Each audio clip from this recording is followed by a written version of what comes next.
कई जगह रिक्तियाँ अनुकंपा के आधार पर भी बहाली करनी है, तो इन सब को लेकर के हम लोग फाइनल एक फिगर आएंगे। समस्याएं हैं, खास करके जो समस्याएं वास्तविक हैं और जेन्युइन हैं शिक्षकों की, उसका हम लोग उसको पॉलिसी के अंतर्गत लाने की कोशिश करेंगे। नीति निर्धारण कर लेंगे, उसके बाद जहां आवश्यकता पड़ी, अब पूरे बिहार को टच करने की आवश्यकता नहीं है, इसीलिए मैंने जो फाइनल फिगर है उन सब को जोड़ करके जो फाइनल नियुक्तियाँ होंगी उन सबको वैकेंसीज के रूप में ट्रीट करके हम लोग फिर करें। नमस्कार, आप देख रहे हैं दर्श न्यूज। मैं हूं दिव्यांशु। बिहार के शिक्षा मंत्री का बड़ा बयान आ गया है। जी हां, ट्रांसफर पोस्टिंग पर जो बवाल मचा हुआ है, कई दिनों से शिक्षक इस मुद्दे को लेकर हमारे कई डिबेट्स में उठाते रहे हैं, तो उसको लेकर बड़ा बयान आ गया है। शिक्षकों की जो ट्रांसफर पोस्टिंग हुई है, कई बहुत दूर जगह उनका पोस्टिंग हो गया है और फैमिली से दूर हैं, उन शिक्षकों के लिए राहत भली खबर आ रही है, क्योंकि शिक्षा मंत्री ने बड़ा बयान दे दिया है। उस संदर्भ में उन्होंने कहा कि सिंपैथी यानी सहानुभूति के साथ फैसला लिया जाएगा। सुनिए क्या कुछ कह रहे हैं शिक्षा मंत्री सुनील कुमार। क्योंकि बहाली शिक्षा विभाग में चल रही है, तो क्या उसका असर पड़ेगा, क्या रिजर्वेशन पड़ेगा? आपको पता होगा कि सरकार इस संबंध में माननीय उच्चतम न्यायालय गई है, और उच्चतम का न्यायालय का जब तक लिए फैसला नहीं आ जाता तब तक लिए जो माननीय उच्च न्यायालय का फैसला है वो तो रहेगा ही, लेकिन उच्चतम न्यायालय का जो फैसला होगा वो अंतिम फैसला होगा और उसके अनुसार हम लोग तदनुसार कार्रवाई करेंगे। अभी जो बहाली चल रही है प्रोसेस, उस पर कोई असर पड़ेगा? तो उस पर हम लोगों ने पूरी तरह से अभी स्टडी नहीं किया, स्टडी कर लेंगे और जो भी डायरेक्शन ऑनरेबल कोर्ट का होगा उसे हमें फॉलो करना पड़ेगा। शिक्षा विभाग में और बहाली निकलने वाली है? अभी आपने देखा होगा प्रधानाध्यापकों का बहाली जो थी उसके भी एग्ज़ाम हो गए हैं और हम लोग उसको वर्कआउट कर रहे हैं कि फाइनली कितने और पद हैं, कि जहाँ पर रिक्तियाँ हैं, कई जगह रिक्तियाँ अनुकंपा के आधार पर भी बहाली करनी है, तो इन सब को लेकर के हम लोग फाइनल एक फिगर आएंगे और साथ ही साथ जो उच्चतम न्यायालय का जो आदेश होगा उसी के अनुसार हम लोग कार्रवाई करेंगे। क्या है, कब तक लागू हो जाएगा?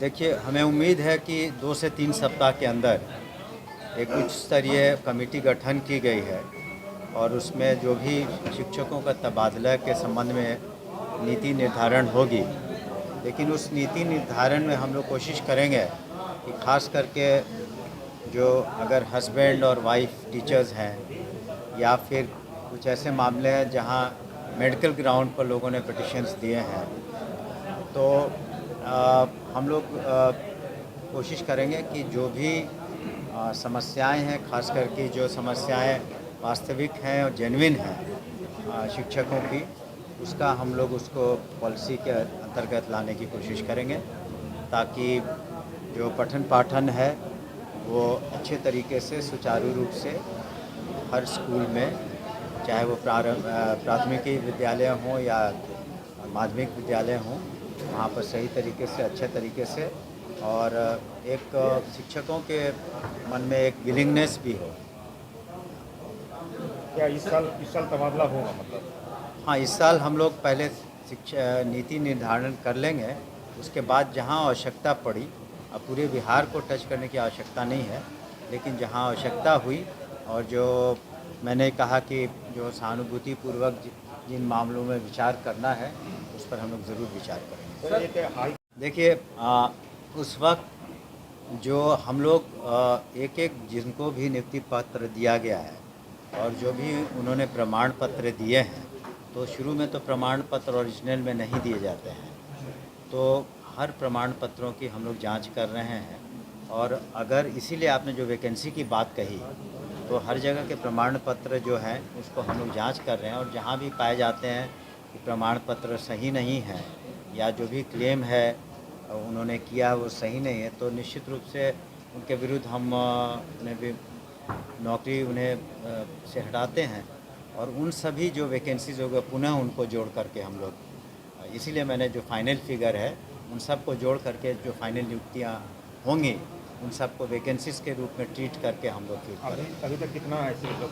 वो आंकड़ा अभी फ़िलहाल कुछ समय लगेगा, क्योंकि 1,87,000 से ऊपर लोग उसमें नियुक्तियाँ हुई थी, तो उसमें थोड़ा वक्त लग रहा है कि एक एक को हम लोग सही तरीके से छानबीन कर सर एक है आरबीआई का एक आया है।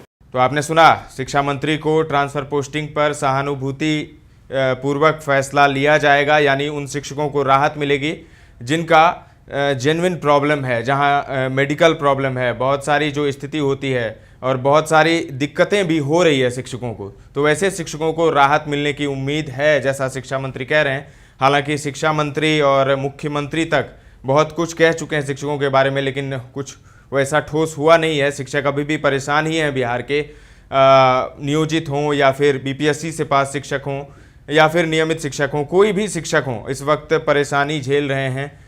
तो ऐसे में उन शिक्षकों के लिए राहत भरी खबर है। और जैसा कि वैकेंसी के लिए भी कहा कि अभी प्रधानाध्यापक की वैकेंसी निकली है, आगे भी और देख रहे हैं हम लोग कहाँ कहाँ रिक्तियाँ हो सकती है। पूरी समीक्षा करने के बाद हम लोग फाइनल तय करेंगे कि कितनी रिक्तियाँ हैं और उस हिसाब से फिर भर्तियाँ निकलेगी। तो फिलहाल के लिए इतना ही। तमाम अपडेट्स देते रहेंगे, बने रहें दर्श न्यूज़ के साथ।